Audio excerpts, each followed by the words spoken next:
We raise girls to see each other as competitors. What? Humans are biologically bitchy by their nature. We have to compete with other people. We have to compete with other tribes. We have to compete with other sports teams. It's why sports exist, by the way, because humans are naturally competitive. We don't actually raise any child, male or female, to be competitive. We just are that way. Besides, it's pretty well known as a scientific fact that men are actually more competitive. So are we raising them too? Or is it just, the animal instincts within us? Because you see it in apes, you see it in felines and canines. They always fight each other for whatever it is that they're fighting each other for. So, just thought I'd point that out. Not for jobs or for accomplishments, which I think can be a good thing, but for the attention of men. Even if that were true, is that a bad thing? I mean, people who aren't even into men compete for the same sex, so again, is that a bad thing? I'm just wondering. That's not a bad thing. That's just a natural thing that happens in the world, and you can't stop that. It's love. We teach girls that they cannot be sexual beings in the way that boys are. Well, they aren't. There's differences between the two. That doesn't mean that we're teaching it. No, it just happens naturally. We are different. Feminist, a person who believes in the social, political, and economic equality of the sexes. Oh, I know that voice. It's that voice. I've heard book on that, actually. That's not your voice, is it? And by the way, that may be the dictionary definition, but your actions always seem to contradict that statement. It's an utterly meaningless statement that I have debunked many times before, and I don't need to debunk again. What's good, YouTube? It's Agasmical here, and I recently watched Neighbours 2, which focuses a lot about feminism. I knew you didn't talk like that. You weren't African, you're quite clearly an American. But nonetheless, how the hell is Neighbours 2 about feminism? I'm pretty sure it's just like a repeat of Neighbours 1, only this time they're having to deal with a sorority house and not a fraternity house. So yeah. How has this got anything to do with an ideology? I don't know, people. It's just a comedy, from what I know. If you didn't know already, I am a feminist. No shit. We can clearly see, judging by your Andrea Dworkin t-shirt, which, funnily enough, she never really viewed men as people, so yeah. I thought I'd just mention that irony. So I really appreciated this movie, and you'd be surprised, but a lot of people actually take feminism the wrong way. Oh, it's not that they have a different interpretation, they just always present it and interpret it the wrong way. It's like the Bible.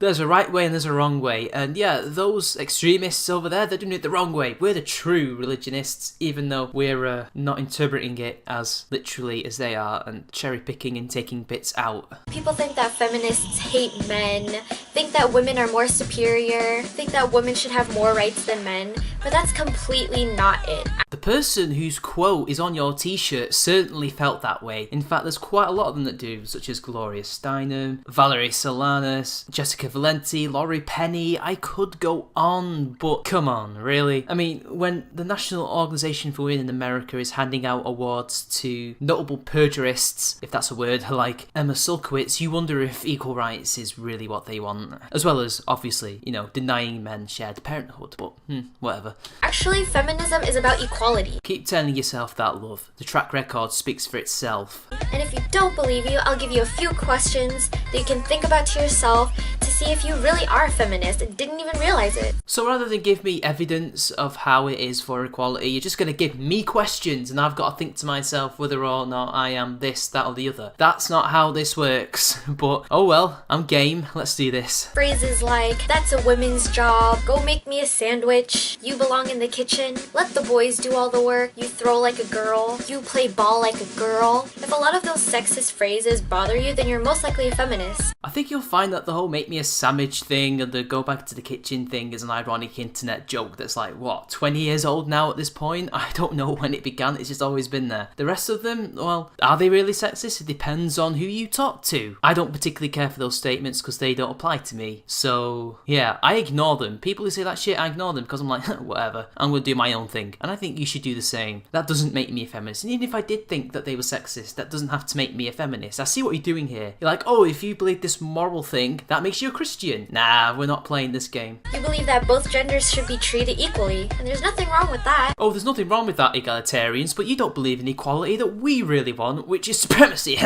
I'm sorry, there's something in my throat just then, love. I mean, do continue. continue. Now, the definition of feminism has always been evolving. Oh really? So it never used to be what it is in the dictionary definition now, is it? Interesting. I wonder what it's going to be in the next 10 years, I wonder. Or maybe 20 years, 30 years, 40 years. It's certainly not going to be the same, is it? Is it going to just mean supremacy hate movement? I could certainly see that happening, but But I think that feminism is about acknowledging that women are people too. And that men are evil, sexist monsters that are potential rapists. Remember, that's also what Andrea Dworkin said when she also said that quote in the same year or whenever it was, same decade. Yeah, You see, you don't need to be a feminist to believe that. In fact, there were people long before feminism who believed that, but whatever. I mean, you have the monopoly in all things equality now, don't you? And we should have just as much rights as men do. You do. Name me one right in the West that women don't have that men have. I could list you like two off the top of my head that men don't, and that is bodily integrity and are completely unfavoured in the divorce and marriage courts when it comes to who should get, say, alimony, who should pay the alimony, and who should get the kids. That's probably three, but nonetheless, there are three things in the law that men have a disadvantage in that women don't. But hey, apparently it's the opposite. Don't mind me. One word that I really dislike is ladylike. I shouldn't have to act a certain way or dress a certain way. I just want to be able to do and say and wear whatever I want without being judged. Actually, ladylike is to do with manners, like gentlemanly. It's about how you present yourself to other people. It's not necessarily how you dress and stuff like that. It's more about how nice you are to people, you know, etiquette and stuff like that. It's not to do with anything image-wise or anything like that. It's all to do with how you treat people. I think 100 years ago, certainly gentlemanly and ladylike probably did have a lot to do with how you dressed, but that's changed now. It's become a different thing. It's more about etiquette, which I don't think you get. I know people would always ask me why I always wear boy clothes, why I'm always dressing like a dude, but just because I'm a girl doesn't mean I have to be wearing dresses and pink and lace and floral and all these girly things. Since the 1920s and 30s, women have been able to wear pretty much similar clothes to men. It's only recently that they actually do wear men's clothes, or at least unisex clothes that anyone can wear. You could do all that. Nobody's gonna judge you. Who are these people? Sometimes I think you make this shit up because nobody bats an eyelid when a woman wears like a man's hoodie or shirt or jeans, but when a man does the same thing, he wears a woman's blouse or skirt or something, questions are asked.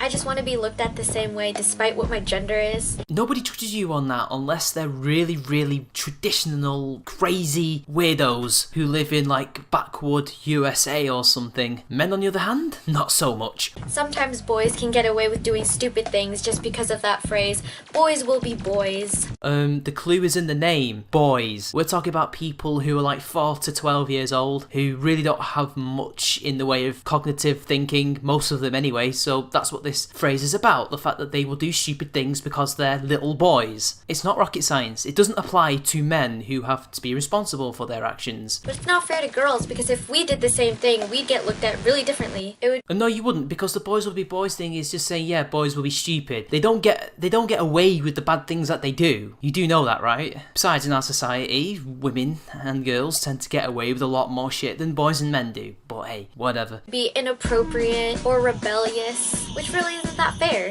Citation for that, please. I really don't know what planet you're on, but it's certainly not Earth. You know, a lot of people think that women are only good for one thing. Girls shouldn't have to feel self-conscious of their body and constantly think about what men want. Just be you. I'm sorry, but since when did society treat people that way and teach them to do these things? I just think you lot are just superficial and think this way, and you project it onto the rest of society and blame society for it when really it's your own insecurities. Grow up. Even with raising children, why does it have to be a girl is pink and a boy is blue? Because at some point in history, culturally we changed and boys decided they wanted blue and girls decided they wanted pink when it used to be the other way around. That's all I've got for you. Why should boys only play with toy cars or action figures and girls have to play with baby dolls and Barbies? Because they want to play with those things. There's something in their brains that makes them want to play with these things. We've tried it with chimps. Male chimps want to play with these toys and that are cars, and the female chimps don't want to. They're our closest relatives in the wild, and if they want to do these things, it kind of makes sense that we also want to play with these things depending on what we are. Sorry, that's just all I've got for you again. I'll have you know that I played with both. Great story.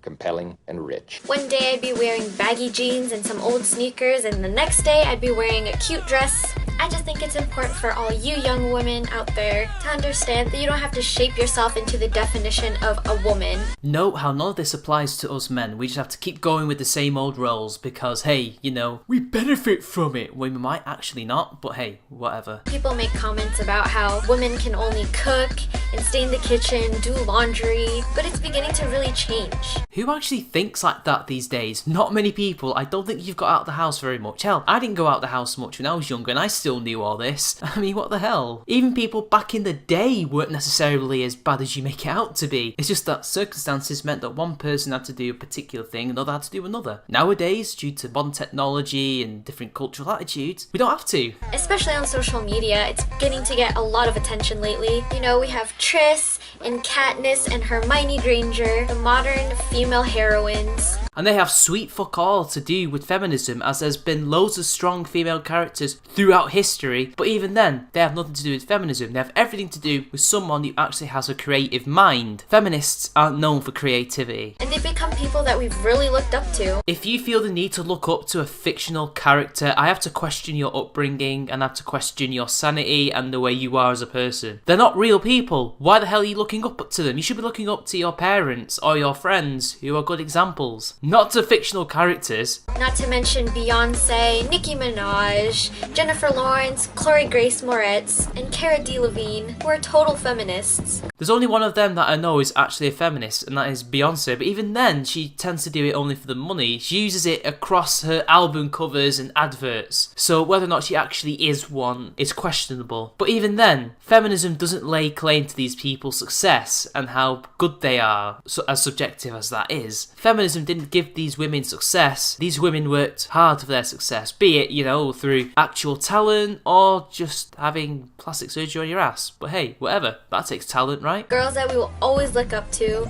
and are really making a difference about how people view women. They're not making any difference. People still see women the way people see women, and that is as human beings. Nobody's changing their thoughts just because Beyonce is singing very high and Nicki Minaj is shaking her ass, and Chloe Moretz is, you know, a very good actress. Some sex-negative feminists would argue that Nicki Minaj shaking her ass is making it look worse for women. But hey, what do I know?